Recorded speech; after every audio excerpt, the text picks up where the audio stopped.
Hello friends, welcome to floral arts by Steven. இன்னைக்கு ஒரு சிம்பிளான ஒரு மாலை நான் கற்றுக் கொடுக்க போகிறேன். நீங்கள் உங்கள் வீட்டில் பூஜை பண்ணும்போது சாமி படத்துக்கு போடுற மாதிரி ரொம்ப ஈஸியாக நீங்களே கையால் கட்டுற மாதிரியான ஒரு மாலை தான் நான் கற்றுக் கொடுக்க போகிறேன். அதுவும் உங்கள் வீட்டில் இருக்கிற ஒரு பொருளை வச்சு அந்த மாலை நீங்கள் கட்டிடலாம். ஃப்ரெஷ் ஃப்ளவரில். அது என்ன பொருள் தெரியுமா? ஒன்றும் இல்லை.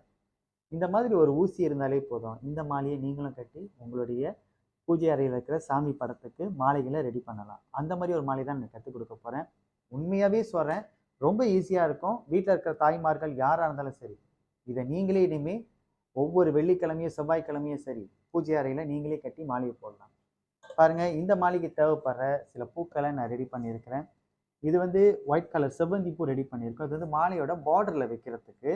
அப்புறம் கீழே அந்த குஞ்சம் போடுவோம் இல்லையா, அதுக்கும் இந்த பூக்களை நம்ம ரெடி பண்ணியிருக்கோம். அதுக்கப்புறம் அந்த குஞ்சத்துக்கு வந்து நம்ம கொஞ்சம் கலர் யூஸ் பண்ண இந்த மாதிரி அழகான இந்த red colour baby roses ready பண்ணியிருக்கேன். அப்புறம் இந்த மாலையை கோக்கிறதுக்கு இந்த மாதிரியான ஒரு பூ நான் ரெடி பண்ணியிருக்கேன். இந்த பூ பார்க்க ரொம்ப அழகாக இருக்கும், க்யூட்டாக. இந்த பூவில் தான் நம்ம இப்போ மாலையை கட்ட போகிறோம். இந்த பூ இல்லாமல் உங்கள் அருகாமையில் இருக்கிற ஒரு பூக்கடையில் போய் இந்த மாதிரி நீங்கள் லூசஸில் வந்து கொஞ்சம் தேவைப்படுற பூக்கள் என்ன பூவாக இருந்தாலும் சரி, நீங்கள் பூவை வாங்கி நீங்கள் கட்டலாம். இந்த மெத்தட் சேம். ஆனால் பூவை நீங்களே வந்து எப்படி வேணுமோ நீங்களே கஸ்டமைஸ் பண்ணிக்கலாம். இப்போதைக்கு நான் இந்த பூக்களை ரெடி பண்ணியிருக்கிறேன். சரி, வீடியோக்குள்ளே போகிறதுக்கு முன்னாடி யாரெல்லாம் என்னை சப்ஸ்கிரைப் பண்ணலையோ கண்டிப்பாக என்னை சப்ஸ்கிரைப் பண்ணிடுங்க. உங்களுடைய ஆதரவு எனக்கு கண்டிப்பாக வேணும். நீங்கள் கொடுக்குற ஆதரவில் தான் தினமும் நான் இந்த மாதிரி நிறைய வீடியோஸ் உங்களுக்காக நான் போட முடியும். நிறைய விஷயங்களை நீங்களும் கற்றுக்க முடியும். ஆகவே இன்னும் சப்ஸ்கிரைப் பண்ணலையா, கண்டிப்பாக இப்போவே என்னை சப்ஸ்கிரைப் பண்ணிடுங்க. சரி வாங்க, இப்போ இந்த வீடியோக்குள்ளே போகலாம். ஃபர்ஸ்ட் பார்த்தீங்கன்னா, இந்த பூவோட இந்த காம்பெல்லாம் இந்த நுனி பகுதியோட உடைச்சிருங்க. அப்படி இந்த பூவோட காம்பு பார்த்தீங்கன்னா, ரொம்ப சாஃப்டாக இருக்கும். நம்ம அப்படி கையாலே அழகா அது இப்படி ப்ரெஸ் பண்ணா அது உடைச்சிக்கும். இதே காம்பு வந்து கொஞ்சம் ஹார்டா இருக்கு அப்படின்னா, நீங்க இந்த மாரி சீசர்ஸ் பாய்ச்சிக்கலாம். இந்த மாரி சீசர்ஸ் பாய்ச்சி கூட நீங்க அந்த காம்போட இந்த நுனி பகுதிய வந்து எல்லாத்தையும் கட் பண்ணிருங்க. இந்த பூவுடைய இந்த எல்லா காம்புகளையும் பார்த்தீங்கன்னா, இந்த நுனி பகுதியில நான் எல்லாத்தையும் ரிமூவ் பண்ணிட்டேன். இப்ப பூ ரெடியா இருக்கு. இப்ப நம்ம இந்த மாலைய வந்து ஊசியால வந்து நம்ம கோக்க போறோம். இந்த மாரி மாலைய ஊசியில கோக்கிறதுக்கு வந்து இந்த மாரி மெலிசான கயிறு இருந்தா நீங்க ரெடி பண்ணிக்கோங்க. அப்படி கயிறு இல்ல அப்படின்னு சொன்னாக்கா, நம்ம வீட்ல இந்த துணி தைக்கிறதுக்கு பாய்க்கிற இந்த நூல் இருந்தாலே போதும். இந்த மாரி நீங்க கட்டிறலாம். கயிற வந்து இந்த ஊசியில விட்டுட்டு, ஒரு தேவைப்படுற லென்த்துக்கு உங்க வீட்ல இருக்கிற சாமி படம் எவ்வளோ பெருசோ, நீங்க அதுக்கு தேவைப்படுற மாரி ஒரு லென்த்ல வந்து இந்த கயிற எடுத்துக்கிட்டு நீங்க ரெடி பண்ணிட்டீங்கன்னா, ரொம்ப ஈஸி தாங்க இந்த பூ கோக்குறது. இந்த மாரி ஊசியில விட்டு விட்டு நீங்க கோக்குறது தான். ஆனா இதுல வந்து ஒரு சின்ன ஒரு ஒரு விஷயம் இருக்கு. ரொம்ப முக்கியமான விஷயம். அது என்னன்னா, எல்லா பூக்குமே வந்து இந்த நடுவுல வந்து இந்த பகுதி இருக்கும். அந்த காம்பு இருந்த பகுதி பார்த்தீங்களா? இந்த ஊசிய கரெக்ட்டா நீங்க இன் பண்ணும்போது, அந்த காம்போட இந்த பகுதியில தான் நீங்க இன் பண்ணணும். எங்க அந்த காம்பு இருந்துச்சோ, அந்த நடுப்பகுதியில தான் நீங்க பூவ இன் பண்ணணும். ஏன் அப்டின்னாக்கா, நீங்க பூவ வந்து கோக்கும்போது இந்த மாரி சைடா அந்த ஊசிலாம் விட்டீங்கன்னா, அது கழண்டு வெளிய வந்துரும். அப்போ உங்க மாலை வந்து ஸ்ட்ராங்கா இருக்காது அந்த பூலாம். கரெக்ட்டா அந்த நுனி பகுதியில நீங்க இன் பண்ணணும். ஸோ இந்த பூவ பார்த்தீங்கன்னா, ஆ இப்படி டவுன் சைட்ல ஒரு பூ வச்சா, அடுத்த பூ வந்து நான் அப் சைட்ல வைப்பேன். அப்பதான் அது பார்க்க பந்து மாதிரி இப்படி நம்மளுக்கு ஒரு ரவுண்ட் ஷேப்ல அந்த பூ வரும். இந்த மாதிரி நீங்க அப்படியே கோத்துக்கிட்டே வர வேண்டியது தான். உங்களுக்கு எவ்வளோ லென்த்ல வேணுமோ, இந்த மாதிரி நீங்க கோத்துக்கணும். இப்ப பாருங்க, நான் எனக்கு தேவைப்படுற லென்த்ல இந்த மாலை வந்து இப்படி அழகா நான் ஊசியிலே கோத்துட்டேன். அதுக்கப்புறம் என்ன செய்யுங்க, கத்தரிக்கோல் எடுத்து இந்த மேல் பக்கம் அந்த கயிறு இருந்துச்சு இல்லையா? அத கட் பண்ணிருங்க. கட் பண்ணிட்டு இந்த ஊசிய வெளியாக்கிருங்க. அடுத்து இந்த மாலைக்கு வந்து நம்ம வந்து இந்த மேல் பக்கத்துலயும் இந்த 2 சைட்ல வந்து நம்ம வந்து கண்டம் வைக்க போறோம்.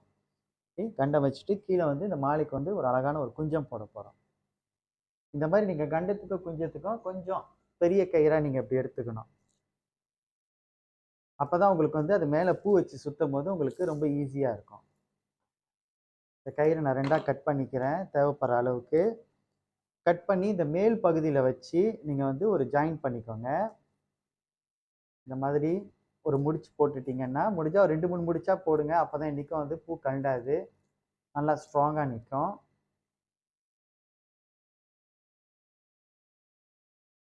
அப்புறம் பார்த்தீங்கன்னா, அதே மாதிரி இந்த சைடும்.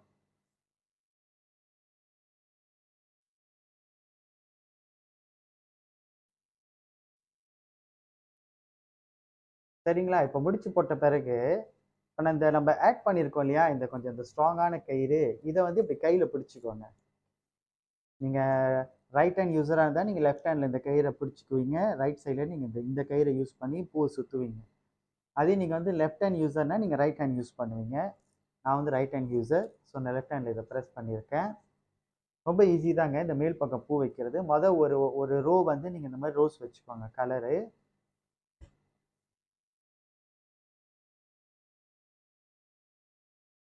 ஒண்ணும் இல்லங்க. ரொம்ப ஈஸி தான். இந்த மாரி ஒரு பூவ எடுத்து அதன் காம்பு மேல் பகுதியில இப்படி வச்சுட்டீங்கன்னா, இந்த கயிறு இருக்கு இல்லையா? இத இப்படி சுத்தி இப்படி எடுத்துட்டீங்கன்னா, கரெக்ட்டா வந்துரும்.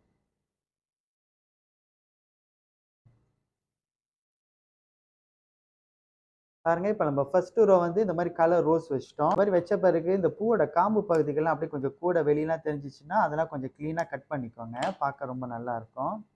அதுக்கப்புறம் மேல வந்து இதுக்கு மேல் பகுதியில வந்து நான் வந்து இந்த செவ்வந்தி பூவ நான் வைக்கிறேன். ஸோ இது ஒரு ரோ நீங்க வச்சுக்கலாம். நெறைய பேருக்கு நான் கிளியரா காட்டுறேன். பாருங்க இப்படி ஒரு பூ நீங்க எடுத்தீங்கன்னா, இந்த பூக்கு மேல் பகுதியில இப்படி வச்சு, இந்த கயிற இப்படி ஒரு சுத்தி சுத்தி நீங்க இப்படி எடுத்து வந்துட்டீங்கன்னா, அந்த பூ அழகா உட்காந்துரும். இந்த மாரி காம்பெல்லாம் நீங்க கட் பண்ணிக்கணும்.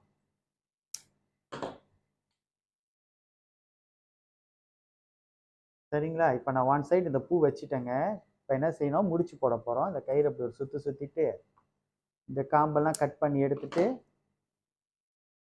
இப்படி எடுத்து நீங்க முடிச்சு போட்டுக்க வேண்டியது தான் மேல் பகுதியில. ஒரு 2, 3 டைம்ஸ் இந்த மாரி நீங்க முடிச்சு போட்டீங்கன்னா, இந்த பூ கழண்டு வராது.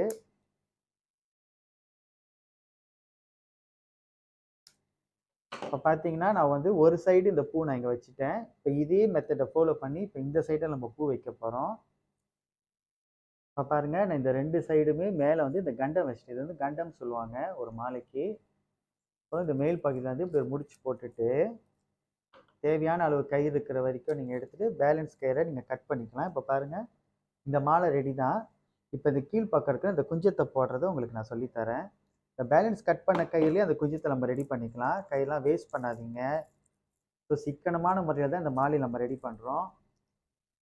இந்த மாரி இன்னொரு ஒரு பச்சை கயிறு, இந்த மாதிரி வந்து இந்த மெல்லிய கயிறு, இல்ல நூல் ஏதாவது இருந்தா நீங்க எடுத்துக்கிட்டு, கீழ வந்து இப்படி ஒரு நாட் போட்டுக்கோங்க. இப்படி எடுத்து இப்படி கட்டிக்கலாம். இந்த கீழ் பகுதியில போடுற இந்த குஞ்சமும் ரொம்ப ஈஸி தாங்க. இந்த மாரி வச்சு நீங்க சுத்திக்க வேண்டியது தான்.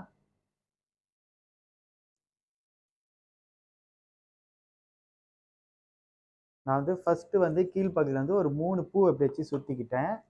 அதுக்கப்புறம் இந்த காம்பெல்லாம் கொஞ்சம் கட் பண்ணிருங்க. அதுக்கப்புறம் ஒரு 4 பூ எடுத்து கொஞ்சம் வெளிப்புறமா நீங்க வச்சு சுத்திக்க வேண்டியது தான்.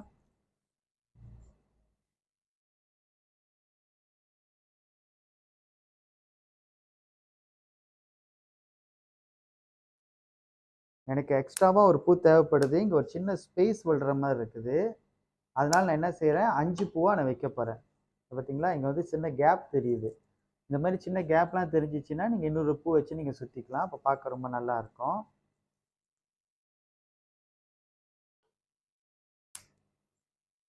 அதுக்கப்புறம் மேல் பகுதியில இந்த மாரி ரோஸ் வச்சு நீங்க சுத்திக்கலாம். பாருங்க ரொம்ப ஈஸி தாங்க. ஒரு பூ வச்சு நீங்க கயிற இப்படி சுத்துனீங்கன்னா, இந்த அழகா இந்த மாலை நம்மளுக்கு ரெடி ஆயிரும். நான் ரோஸ் வந்து ஒரு 2 லைன் நான் வைக்கப் போறேன்.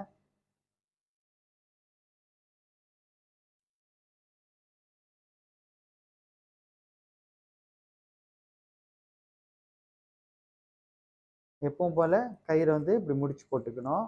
இந்த மாலை ரெடி ஆயிருச்சு. இந்த இந்த மாலைக்கு குஞ்சம் ரெடி ஆயிருச்சு.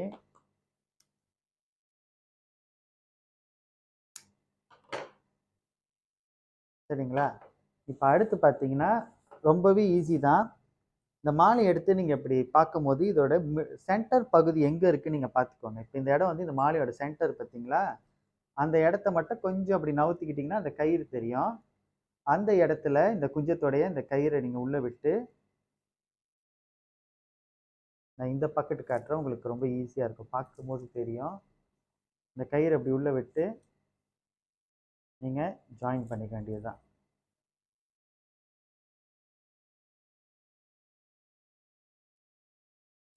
ஒரு 3 டைம்ஸ் அந்த மாரி நீங்க நல்லா நாட் போட்டீங்க அப்படின்னா, அது கழண்டு விழாது. அப்புறம் இந்த கயிறை நீங்கள் கட் பண்ணிக்கோங்க. இப்போ பாருங்கள், இந்த மாலை ரெடியாக இருக்குது. என்னோட பூஜை அறையில் இருக்கிற சாமி படத்துக்கு இந்த மாலை இப்போ நான் போட போகிறேன். இதே மாதிரி நீங்களும் வீட்டில் இருந்தீங்கன்னா உங்கள் வீட்டு பக்கத்தில் ஏதாவது பூக்கடைங்க இருந்தால் இந்த மாதிரி லூசஸில் கொஞ்சம் பூலாம் வாங்கி வீட்டில் இருக்கிற ஊசியை வச்சு இப்படி ஒரு மாலை நீங்களும் கட்டலாம். ரொம்ப ஈஸியாக தான் இருக்கும். சரி ஃப்ரெண்ட்ஸ், இன்னைக்கு இந்த மாலை நம்ம கற்றுக்கிட்டோம். இந்த வீடியோ உங்களுக்கு பிடிச்சிருக்கு அப்படின்னா மறந்துடாமல் லைக் பண்ணிடுங்க. முடிஞ்சால் ஒரு சின்ன கமெண்ட் பண்ணுங்கள். மாலை நல்லா இருக்குன்னா நைஸ் அப்படின்னு கமெண்ட் பண்ணுங்கள். இல்லை ஒரு ஸ்டார் ரேட்டிங் கொடுங்க. உங்களுடைய ஆதரவு என்றைக்கும் எனக்கு தேவைப்படுது. என்னை இன்னும் சப்ஸ்கிரைப் பண்ணாதவங்க கண்டிப்பாக சப்ஸ்கிரைப் பண்ணுங்கள். அடுத்த வீடியோவில் உங்களை சந்திக்கிறேன். அது வரைக்கும் நன்றி.